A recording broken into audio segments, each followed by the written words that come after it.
안녕하세요. 얼마 전 있었던 일로 이야기를 하나 풀어보려고 합니다. 저는 친구와 자주 볼링을 치는데요. 볼링을 칠 때마다 항상 내기를 합니다. 진 사람이 게임비도 내고 술도 한 잔 사주는 그런 거예요. 제가 게임에서 져서 술을 사는데 괜히 돈도 아깝고 그래서 간단하게 마시고 빨리 들어가려고 했거든요. 근데 그날따라 좀 기분이 좋아서 많이 마셨는지 마신 후 헤어지려던 찰나에 갑자기 친구가 제 옷깃을 붙잡으며 자기 집에서 2차나 하자고 하는군요. 저는 밤이 늦어 집에 들어가야 한다고 했으나 막무가내인 친구를 어떻게 말릴 도리가 없었습니다. 그래서 아내의 허락을 받은 후 친구의 집으로 갔어요. 1차는 저에게 얻어먹었으니 2차는 집에서 자기가 대접하겠다더군요. 물론 집으로 가는 택시비도 자기가 대주겠답니다. 이 친구는 술만 마시면 이렇게 죽자고 마십니다. 중간에 좀 끊을 줄도 알아야 하는데 그런 걸 모르는 것 같아요. 그래서 많이 마시면 항상 울고 어디에 전화하고 진상도 이런 진상이 없습니다. 그렇게 불편하게 친구네 집으로 향하게 됐는데 아니나 다를까 친구 집에 도착하니 친구 아내가 억지로 웃으며 우리를 반겨주더군요. 거실로 들어온 저는 친구 아내에게 적지 않게 눈치가 보였으나 어쩔 수 없었습니다. 그렇게 그곳에서 소주를 몇 병 마셨을까요? 친구는 술에 취해 쓰러졌고 저는 친구 아내의 안내를 받아 제 친구를 침실로 옮겼습니다. 그래도 다행히 오늘은 별 진상을 안 부리고 이렇게 곱게 자는 걸 보니 괜히 고마운 마음도 들었습니다. 저는 친구 아내에게 폐를 끼쳐 미안하다고 했지요.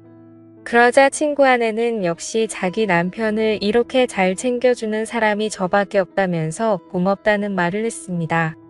저를 믿으니까 한 번씩 이렇게 노는 것도 충분히 이해할 수 있다고 하더군요. 저는 친구도 술에 취해 들어 눕게 된 마당에 더는 이곳에 있을 필요가 없어 이곳을 후다닥 나가려는데 마침 친구 아내가 바둑 프로를 시청하고 있는 게 보였습니다. 아까부터 시청하고 있었는데 이제야 제 눈에 들어왔던 것이었죠. 저는 호기심 가득한 표정으로 친구 아내에게 바둑을 좋아하냐고 물었습니다. 그러자 그녀는 어릴 때부터 조금씩 바둑을 했었다고 보는 것도 좋아하고 직접 두는 것도 좋아한다고 하더군요. 그래서 어느 정도 두냐고 물어보니 어디 가서 질 정도는 아니라는 말을 하는 거예요. 동네 어르신들과도 종종 뒀는데 비슷한 실력이라고 하는 겁니다.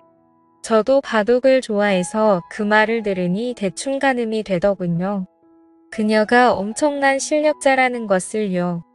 한 번은 제가 어릴 때 한창 바둑 기사가 되겠다며 학원을 다니다가 자신감이 차올라서 탑골 공원 쪽 어르신들에게 도전을 해본 적이 있습니다. 지금 생각해보면 참 아찔한 도전인데 당시에는 이 정도는 해도 될 줄 알았어요.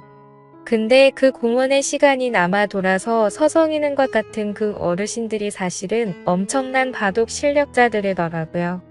그 뒤로 부끄러워서 어디 가서 바둑 둔다는 말을 잘 안 하는데 그녀의 말은 정말이지 저를 궁금하게 만들었습니다.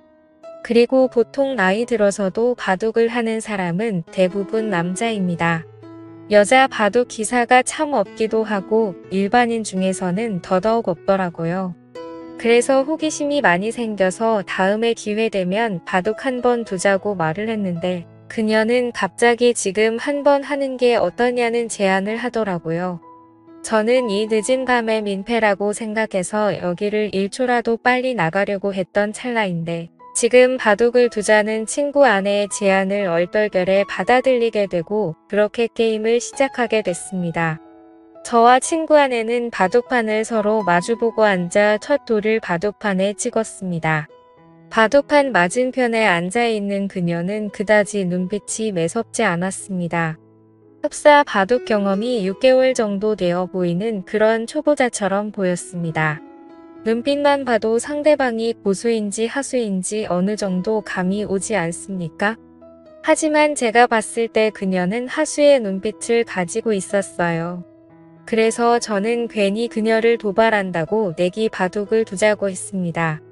그러자 그녀는 한쾌히 내기 바둑을 승낙했고 아무래도 친구의 아내이다 보니까 돈 내기를 하는 것은 좀 예의가 아닌 것 같아서 그냥 가볍게 소원 들어주기를 했습니다. 그렇게 저와 친구 아내는 바둑을 두는데 수를 돌면 둘수록 감탄이 나왔습니다.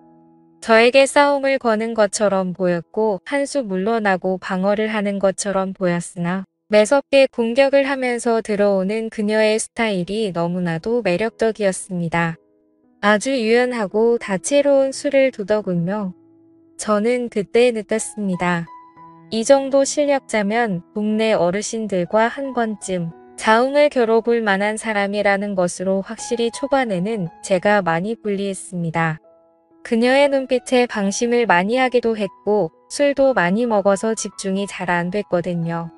그러나 그녀의 공격을 몇 번 맞다 보니 술이 확 깨버렸습니다. 초반에 불리한 전세는 조금씩 역전을 하는 듯이 보였습니다.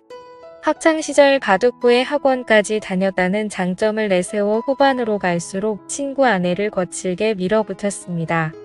아마도 그날 바둑을 둔 게 최근 10년간 제가 가장 많이 집중을 한 시간이었던 것 같아요.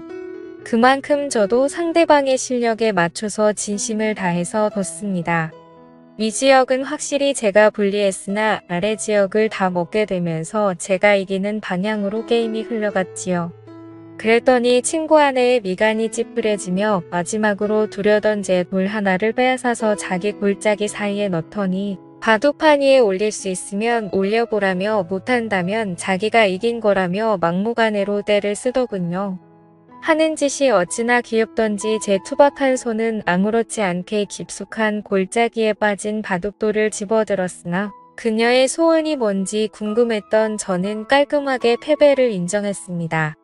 돌을 던져버린 채 손을 대며 도저히 못 잡겠다면서 제가 졌으니 소원을 말해보라고 했습니다.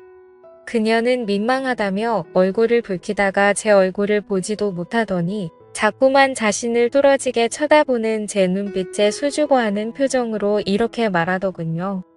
그녀의 소원은 좀 뜬금없었습니다. 갑자기 제가 시간이 되면 술이나 한 잔 사달라는 거였습니다. 저에게 호감을 표하는 게 아닌가 싶어서 기대하는 마음으로 다음날 친구 아내를 만나 술을 마셨습니다. 친구 아내는 오늘 만남은 남편에게 비밀이라고 하더군요. 저는 알겠다고 했어요. 그렇게 우리 둘은 술을 마시며 바둑 이야기를 많이 나눴습니다. 그녀도 바둑에 애정이 많았는지 재미있는 이야기를 많이 하더라고요.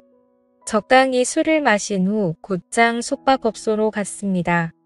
누가 먼저 말하지 않았는데도 자연스럽게 발길을 닿았습니다. 어쩌면 솔직히 술은 핑계였고 우리 둘은 첫 만남부터 서로를 원한 게 아닌가 모르겠습니다. 바둑을 두면서 그 마음에 확신이 섰겠죠. 어쩌면 그 마음이 맞을 겁니다.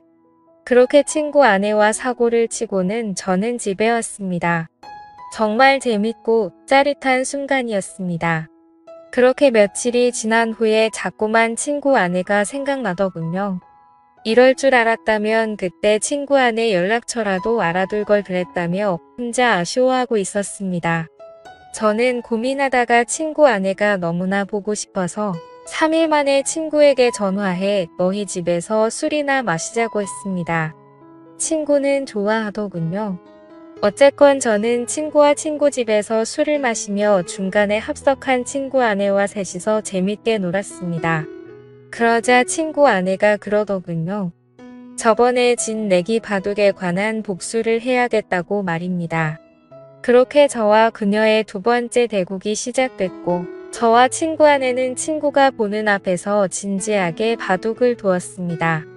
친구는 바둑에 취미가 없던지 긴 하품을 내뱉다가 자야겠다며 안방으로 들어가더군요. 바둑은 아무래도 한 게임이 시간이 좀 길다 보니 친구가 지루해하는 것도 충분히 이해는 갑니다. 그러나 지금 이 자리에서 대국을 물을 순 없죠. 끝까지 싸워야 했습니다. 저와 친구 아내는 아랑곳하지 않고 바둑판만 집중했습니다. 그런데 그 짧은 기간 동안 얼마나 연습했던지 그것도 아니면 질 수 없는 전략이라도 짜고 나왔던지 친구 아내가 너무나 잘 두더군요. 저는 손에 들고 있던 마지막 돌 하나를 제 앞 주머니에 넣으며 이걸 빼서 바둑판 위에 저를 대신해 둘 수 있으면 진짜 인정하겠다고 했지요. 그러자 친구 아내는 거리낌 없이 이를 실행했고 저는 아쉽게 패배했습니다. 깔끔한 저의 완패였습니다. 도저히 방법이 떠오르지 않더군요. 그녀는 어린아이처럼 바둑을 두었습니다. 쉽게 꺾이지 않고 그렇다고 욕심을 내지 않으며 아주 순수한 마음으로 바둑을 두는 게 느껴졌습니다.